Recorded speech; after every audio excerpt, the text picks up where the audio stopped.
Hey, what is up, everybody? It is Ross Cessna from Spiritual Phoenix Studios, and I'm here to talk about how mental illness saved my life. I know what you're thinking. That's a pretty intense concept, man. What would make you say that?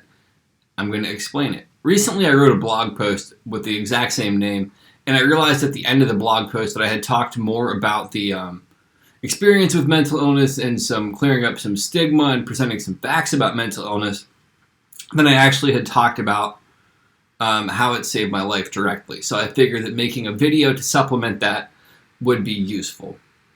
But real quick, just in case you haven't read the blog post, I do need to go through kind of what my experience was, what happened, what life is like now. So, summer of 2012, I stopped being able to sleep, started kind of hearing noises, started hallucinating, completely disconnecting from reality. And this is the incredibly thumbnail sketch of all of this. I'll do more videos moving forward talking about maybe some of the depths of the psychosis that I experienced and some of the process in general, because I feel that that would be helpful to people to let them see where I was at and then where I'm at now. But anyhow, the thing that you need to take away from this is being completely detached from reality in general, and then really needing to have something center me out. I ended up in the psych ward. At the time, one of the most terrifying experiences ever. And again, I would have to explain that through the lens of the psychosis because of where my mind was taking me with it and what I was thinking about it. If you go back to some of my earlier videos, you might hear me talk about it, but I think that it's good to put a fresh coat of paint on this experience with a little bit more perspective. Anyhow, this completely ended my life out in California. I lost the relationship I was in, the job I was working, I parted ways with, and eventually I moved 3,000 miles back home to Ohio, where I was stagnant. About a year later, I had another incredibly serious mental health crisis. This had me in and out of psych wards for the period of 6 months, 5 months or so. Psych wards and rehabs, and I was completely, again, disconnected. And after all of this stuff, sense of self, belief in myself, self-confidence, self-esteem was completely shattered. I had just been put on mental health medication, so my mood was low. I found a journal from 2015, which is a year after all of this stuff had happened. And I was sleeping 14 hours, 15, 16 hours a day because I was so depressed. Life was pretty miserable. It didn't seem like there was any way to really change anything. And I think that that's where a lot of people stay after they have these mental health experiences, because they view the medication as this, the medication is going to solve their problems for them. And in reality, the medication is one of the first steps in the whole process. Real quick, before I get into some things that helped me recover and how mental illness actually saved my life, I do want to bring up some points of contention that a lot of people have about mental illness. And I think that this is incredibly important because one of the first things that I had to combat was the stigma associated with mental illness. And the stigma associated with mental illness, let me pull up these facts, is that mentally ill people are violent, and in reality, mental illness is associated with less than 4% of violence. Mental illness is often viewed as this kind of horrible thing when in reality it impacts 1 in 5 adults every year, so it's a lot more common of a problem than we actually assume it is. And then 1 in 25 people suffer from serious experiences, like serious mental health crises that would end them in the psych ward or completely alter their life. So that's actually incredibly, incredibly common. But the most important one is that people can recover. And this is the thing that you don't often hear about, because oftentimes we're told that people need to be on medication for the rest of their life, or that their life can never get any better. And a lot of people fall into this victim state of, this is my condition, this is the way that it is, this is how it's always going to be. Now, I was in that state for a long time too, and I don't know, I don't think that that's incredibly helpful for one, and I don't think that it's entirely true. That being said, I think that having a mental health plan that is formulated by a doctor, that you're working through with a trained physician, and that you're actually listening to their suggestions is also incredibly important. Prior to my whole experience, I was completely against Western medicine. I was really tied into a lot of the conspiracy culture and stuff like that.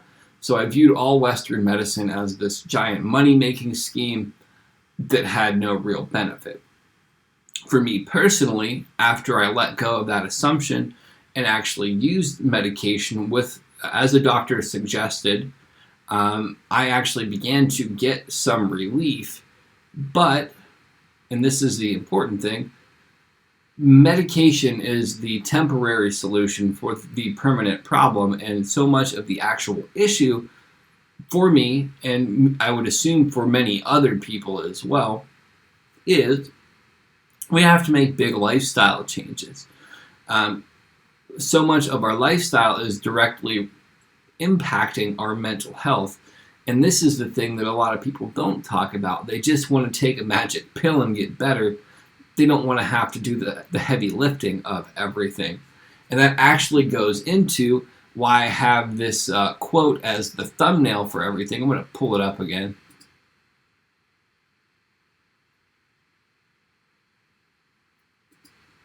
Because here's the thing. Being mentally ill for me was incredibly exhausting, and it was so much work. And I honestly think that part of the depression of why it zaps your energy so much is because of all the anxiety and worry and all this mental stuff that's going on, and it completely drains you. So, looking at it through that lens, and I actually even had that whole same thought at one point prior to really coming into a deeper understanding of Castaneda's work. At some point for me, it clicked that this is incredibly exhausting to be this miserable, maybe that there might be a better way. And I began to make small changes. Now, the process of from the last time that I was in the psych ward to the time when I began to make big leaps in my recovery was about 2 years. And I view that as kind of this buffering period of transitioning from one experience to the next, because it was such a dynamic shift that had there not been that period, I don't know that I would have believed that it was possible. But there's lots of little things that can be done to recover that can make a big difference.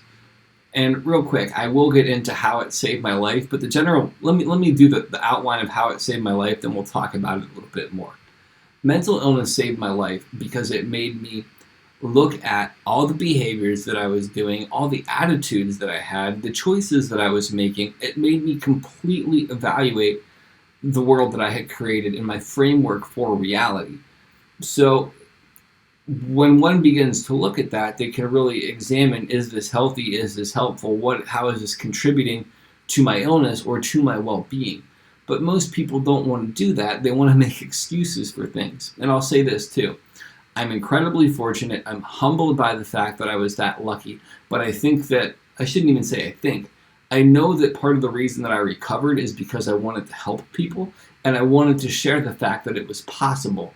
Coming back from the extremes of psychosis that I experienced, coming back from some of the depths of depression that I had, all of that stuff seemed impossible, and there's not enough people talking about it or talking about it in a real way. So it saved my life because it challenged me and it made me grow. And it goes back into that quote again, where it saved my life because it made me take radical responsibility for everything. And although I wasn't responsible for having mental illness, I was responsible for making the choices that allowed me to get healthier if I so choose to. And medication was the first step for me. So, that being said, let's look at some of the other things that really helped me on my personal path. And this isn't a list of all of them. This is a list of the most accessible and easily achievable off the grip. Eat a balanced diet. So diet impacts our mood so much more than we actually believe. And the balanced diet, I couldn't fit it all into the little caption of things.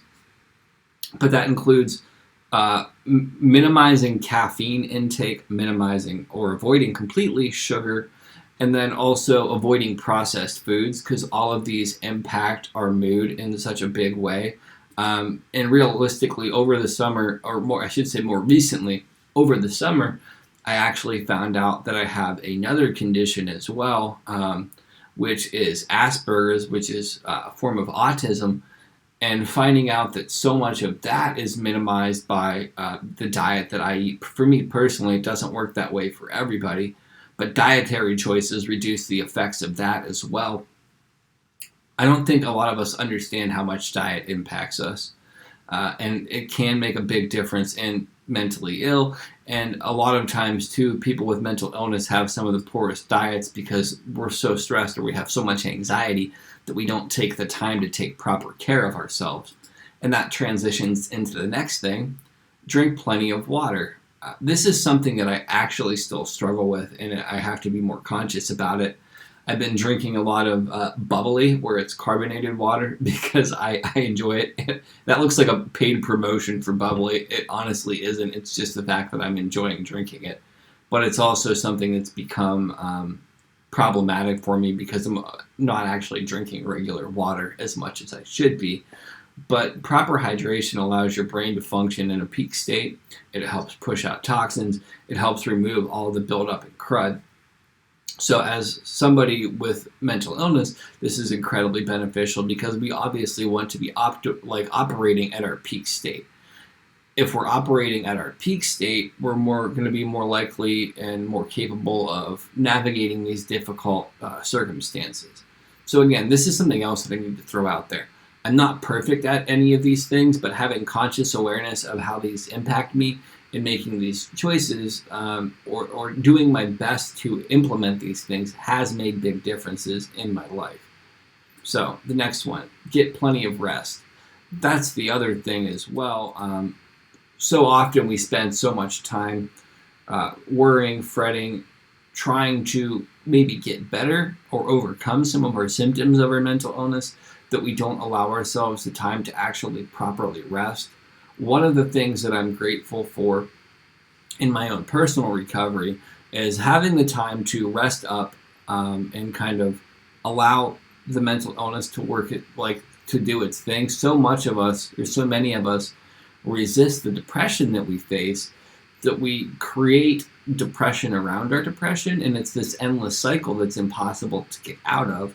But when we can just allow ourselves to say, I'm tired, I need rest, and then we rest, it's easier to process. I hope that makes sense. I'm sure it does.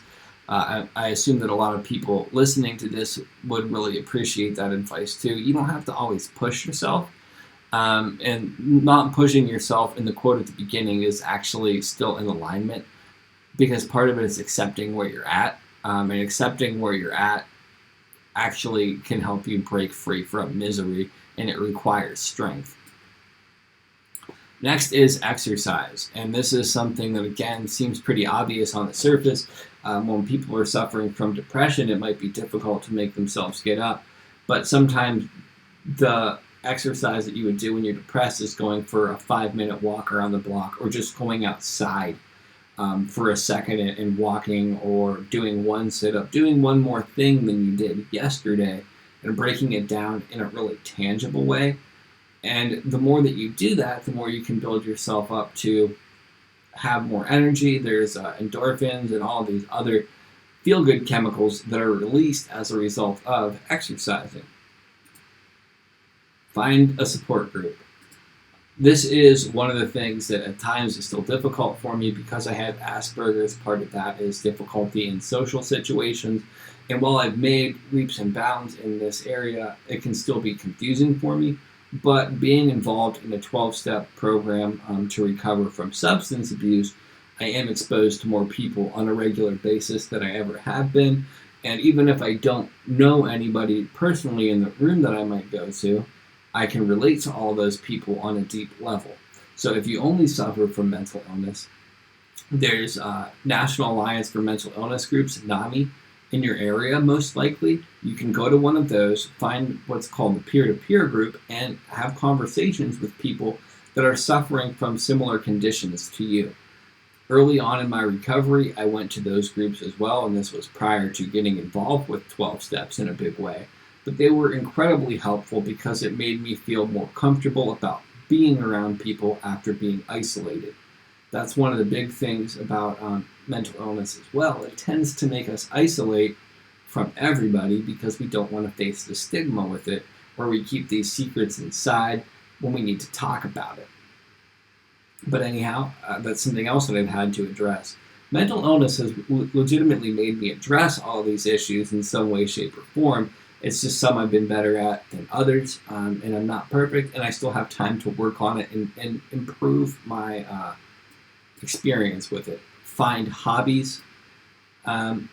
Mental illness is something that really allowed me to explore my hobbies in a big way, because it gave me the ability to look at how can I fill this time, because I need to get outside of my head in a constructive way instead of a destructive way. And oftentimes we've disconnected from a lot of the things that are meaningful for us. And there was a time where I really bashed video games as a form of escapism, and they definitely can be, but they can also be a way to help you have a little break, which we all need.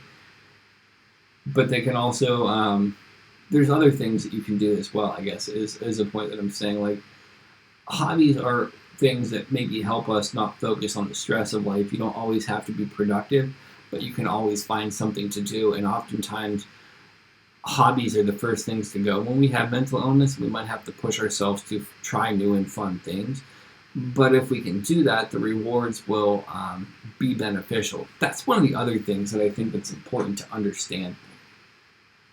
None of these things came easy to me. It was the result of continually trying to do new things, falling short, and then having to try it again and again and again and again and again. And eventually these things stuck for me.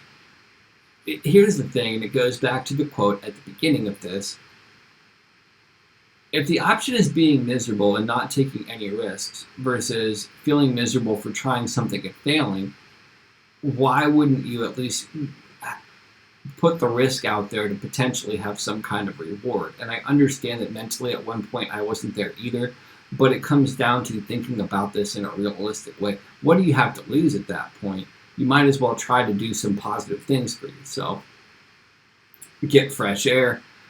Fresh air can make all the difference in the world. Sunlight has vitamin D in it. Even if it's gloomy, overcast winter, if you can get outside and get some fresh air, that vitamin D is still going to hit you. That actually can help produce some chemicals that help regulate mood, make you feel better. Get fresh air, because we're animals, although some people might disagree with that because of their personal beliefs. We function on the same principles as animals, for those that aren't comfortable accepting that we're animals. And we're supposed to be outside. This living in houses is unnatural to us. Having shelter is, but being completely disconnected from the outside world is part of the reason that we have some of the issues that we do. And that's more so personal philosophy, but I'm fairly confident that any well-adjusted psychologist or psychiatrist could corroborate that. See a professional. I don't know why I didn't have this as number one. Don't listen to some dude on YouTube who's telling you how to navigate these situations. Get help from somebody who is actually certified in this and can give you information about how to make changes to your life. Granted, I stand by all of the suggestions that I've made, because these are suggestions, A, that I've encountered, and B, that professionals have corroborated for me. But maybe your personal care plan is different. Get help. It's not that big of a deal, and it can make a big deal for you in the long run. So I think that that's important to address. Pretty straightforward too. And I would say if your doctor prescribes medication, take the medication as prescribed. Don't make any changes yourself. Talk to them about where you're at with things, the symptoms that you're feeling. Because I had a period of time where I was on the medication, off the medication, and I was making all of these choices myself. It was completely destabilizing to me and destructive to everybody around me. Because my brain could not find a baseline. If you begin taking mental health medication, work with that through your psychiatrist. I was fortunate enough to be able to come off of the mental health medication as a result of applying many of these other tips. And I do believe that it's possible in many cases for people to do so if they're willing to do the work. This is the big one here too. Challenge yourself. So much of my early mental illness was predicated on the concept that this was the height of what I was capable of achieving. There was no point in trying anything else, and that I shouldn't try anything because I'm just going to fail. And I can respect that if that's where you're at with everything, but I will tell you it is utter bullshit, and you're capable of doing a lot more. It's okay to be where you're at, but you have to accept and understand that you can go further than where you currently are if you're willing to open up your mind to the new possibility that there is something greater out there for you. It might not be easy, it might not be comfortable, and it might seem impossible, but at a certain point, I would say that it's likely you're going to be confronted with the fear of things staying the same or the fear of things changing. And for me, the fear of things staying the same was enough to catapult me to a completely different life. And that was all the result of mental illness. Like, my quality of life is tenfold better as a direct result of having these mental health crises. And people could say, well, couldn't that have happened another way? I mean, it's possible, but I have to focus on what is. And what is I had mental health crises. And as a result of those, it made me reevaluate my life and begin to make different choices. And this was the real game changer for me. Avoid drugs. And I'm talking about recreational drugs, and that includes alcohol. Because if you have mental illnesses, trying to self-medicate or ingesting other chemicals into your body chemistry while your brain is already out of whack, it's completely illogical. It doesn't make any sense. And I will tell you this too, and this is going to be one of the last things that I say. I really firmly believe that marijuana was something that helped me stabilize my mood, made me happy, and combat depression.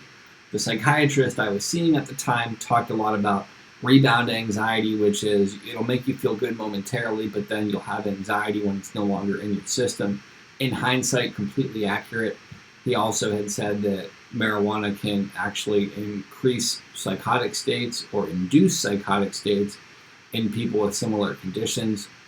Once I quit smoking, a lot of the little nuances of the more extreme states were gone. And he had also said that most of my psychosis, if not all of these psychosis, was drug-induced. So as a result of smoking pot, I literally made myself lose my mind. And again, at the time, I didn't believe it was possible. Since I quit smoking weed, I have over 3.5 years, no, 3.25 plus years off of pot. My mental health has been more stable. I've had a lot less instances of difficulty. Life's better pretty much across the board since I quit. I quit drinking then too, quit psychedelics, quit all that stuff at the same time. Astronomically different experience based upon not ingesting these chemicals. And here's the thing. If you're using drugs to regulate your own personal stuff, give yourself a year, and this is going to be challenging. You might be like, dude, screw this guy. Take my advice or leave it. I'm really just offering what's worked for me based upon coming from a similar belief structure. Give yourself a year of not taking recreational drugs, sticking with Western medicine, as frightening as that may be, and see where you're at then, and see if going back to using those substances is still actually beneficial for you. Because the quality of life that I've cultivated now as a direct result of doing the internal work and challenging myself and doing all of the previous stuff that I mentioned, it's the state of mind I was trying to achieve by using substances. So, what point would I have to ingest an outside chemical when it cultivated internally as a result of the actions that I've taken? So, this really is my final point. How did mental illness save my life? It gave me a completely new life, and it challenged me, pushed me beyond my comfort zone, and allowed me to really cultivate a purpose and a personal message that I would never have been able to develop otherwise. So ultimately, this horrible situation that I went through, the most difficult, challenging thing in my life, actually ended up being my blessing. And I don't think that it would be different for anybody else if you were willing to do the footwork. But the thing of the matter is, nobody can do the work for you. It comes down to your conscious choice of, do you choose to try this? Do you choose to give it a shot? Do you choose to put in the footwork to see what happens if you actually do it. I really hope that this was helpful to people. If you'd like, check out the blog post. I'll put a link in the description below. It's a lot of the same information. There's some different thing. And you can share it with other people in case maybe they don't have time to watch this video. Thank you so much for checking this out. I hope you have a blessed day. Peace.